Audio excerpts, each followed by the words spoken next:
देश के प्रधानमंत्री नरेंद्र मोदी ने सीएए वाली गारंटी पूरी कर दी है।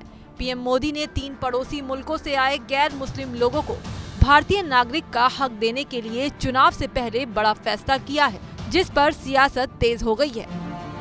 खैर, राजनीति कितनी भी हो, लेकिन बीजेपी के नेता और कार्यकर्ता तो खुशी से फूले नहीं समा रहे। जगह जगह कार्यकर्ता नाच गा कर जश्न मना रहे हैं। पीएम मोदी जब बीजेपी केंद्रीय चुनाव समिति की बैठक में गए तो उनका जोरदार स्वागत किया गया। गृह मंत्री अमित शाह ने सोशल मीडिया एक्स पर बीजेपी का एक और वादा पूरा करने के लिए पीएम मोदी की जमकर तारीफ की। लिखा, मोदी जी ने एक और प्रतिबद्धता पूरी की है और उन देशों में रहने वाले हिंदुओं, सिखों, बौद्धों, जैनियों, पारसियों और ईसाइयों के लिए हमारे संविधान निर्माताओं के वादे को साकार किया है। यूपी के सीएम योगी आदित्यनाथ ने भी पीएम को सीएए लागू करने के लिए धन्यवाद कहा और लोगों को शुभकामनाएं दी। योगी ने एक्स पर लिखा, पीड़ित मानवता के कल्याणार्थ नागरिकता संशोधन अधिनियम लागू करने का निर्णय ऐतिहासिक है। इससे पाकिस्तान, बांग्लादेश व अफगानिस्तान में मजहबी बर्बरता से पीड़ित अल्पसंख्यक समुदाय के सम्मानजनक जीवन का मार्ग प्रशस्त हुआ है। इस अधिनियम के अंतर्गत भारत की नागरिकता प्राप्त करने जा रहे इन सभी भाइयों और बहनों का हार्दिक अभिनंदन।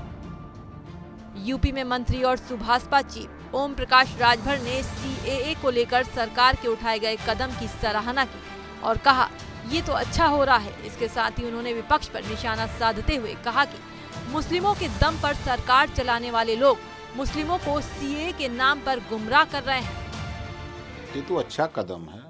जो लंबे समय से मांग कर रहे थे, उनको भारत की नागरिकता देने का कानून है।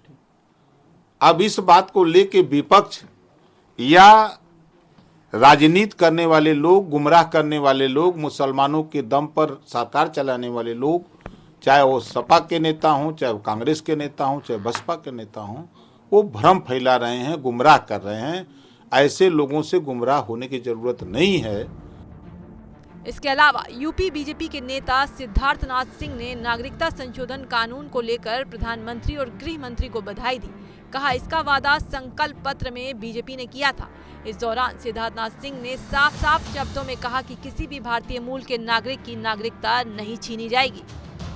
और पहले तो मैं कार्यकर्ता होने के नाते, क्योंकि संकल्प पत्र का जो वादा है वो पूरा किया जा रहा है, इसलिए मैं मोदी जी और विशेष रूप से अमित शाह जी को भी मैं इसका बधाई देना चाहता हूं कार्यकर्ता के रूप में, कि जो लोग इस कानून के तहत इस लोगों को भ्रमित करने का प्रयास कर रहे हैं, उनके बातों में ना आए, क्योंकि कोई भी भारतीय मूल का नागरिक है, उसकी नागरिकता नहीं जाएगी, ये स्पष्ट है।